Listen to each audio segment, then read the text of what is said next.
Hello అండి, welcome to my channel me Suma cooking.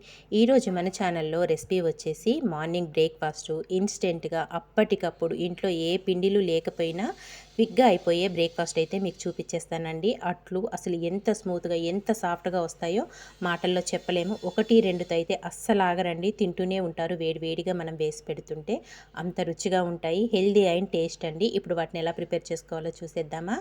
దానికోసం ఇక్కడ ఒక బౌల్లోకి ఒక 2 ఎగ్స్ పగలగొట్టుకొని వేసేసుకొని దాంట్లోకి ఒక గ్లాస్ వరకు చిక్కటి పాలు యాడ్ చేసుకోండి. ఇక్కడ నేను కాచి చల్లార్చిన పాలైతే యాడ్ చేసుకున్నాను.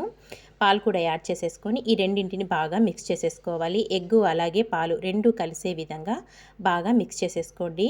మనకి బ్రేక్ఫాస్ట్ అనేది కేవలం ఒక 5 నుంచి 6 నిమిషాల లోపలే ప్రిపేర్ చేసేసుకోవచ్చు. ఎక్కువ టైం కూడా పట్టదు.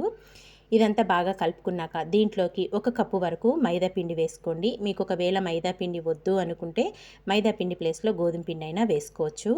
ఇందులోని రుచికి సరిపడినంత సాల్టు అలాగే ఒక హాఫ్ టీ స్పూన్ వరకు పంచదార వేసుకోండి. పంచదార వేసుకోవడం వల్ల ఈ అట్లనేటివి మరింత రుచిగా ఉంటాయి. స్వీట్నెస్ ఏమీ ఉండదండి. మనం ఒక హాఫ్ టీ స్పూనే వేసుకుంటున్నాం కాబట్టి చాలా టేస్టీగా ఉంటుంది.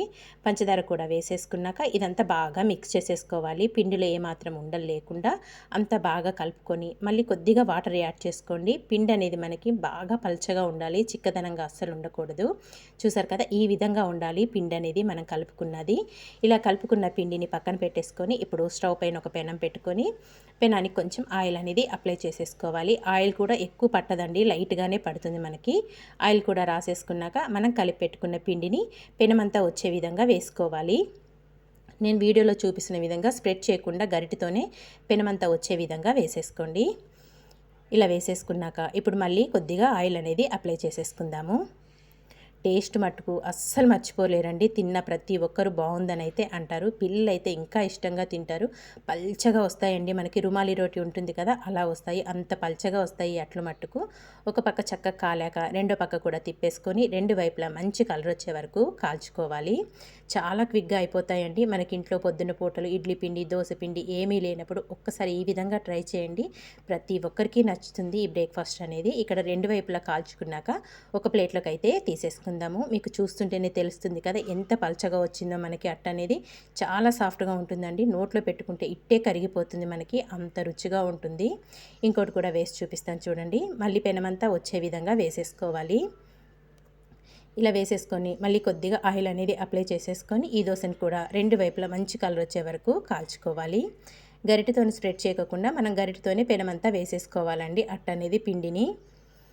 చూసారు కదా, ఇక్కడ మళ్ళీ ఇంకోటి కూడా ఇలాగే కాల్చేసుకొని ఇంకో పక్క కూడా తిప్పుకొని ఇది కూడా రెండు వైపులా కాల్చుకొని ఒక ప్లేట్లోకి అయితే వేసేసుకుందాము. ఇలాగే మనకి ఎన్ని కావాలో అన్ని 1 బై 1 వేసేసుకోవడమే. అసలు ఎంత సాఫ్ట్గా అంటే అంత సాఫ్ట్గా వస్తాయండి, దూదిలాగా ఉంటాయి మనకి. ఇక్కడ నేను 1 బై 1 అన్నీ వేసేసుకుంటున్నాను. ఒక ప్లేట్లోకి అయితే వేసేసుకుంటున్నానండి.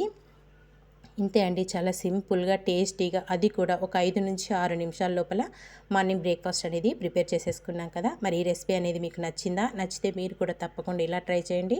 ట్రై చేశాక మీకు ఎలా వచ్చిందో ఒక చిన్న కామెంట్ అయితే చేసేయండి. ఇలాంటి మంచి మంచి వీడియోస్ కోసం వెంటనే మన ఛానల్ని సబ్స్క్రైబ్ చేసుకోండి ఫ్రెండ్స్. చూసారు కదా ఎంత సాఫ్ట్గా వచ్చిందో మనకి. చాలా అంటే చాలా బాగుంటుందండి. మరి ఇంకెందుకు ఆలస్యం, వెంటనే తప్పకుండా ట్రై చేయండి. ట్రై చేశాక ఎలా వచ్చిందో కామెంట్ చేసేయండి ఫ్రెండ్స్. థ్యాంక్ ఫర్ వాచింగ్ అండి. మంచి మంచి వీడియోస్ కోసం అయితే మన ఛానల్ని సబ్స్క్రైబ్ చేసుకోండి. అలాగే లైక్ చేయడం మాత్రం మర్చిపోవద్దు.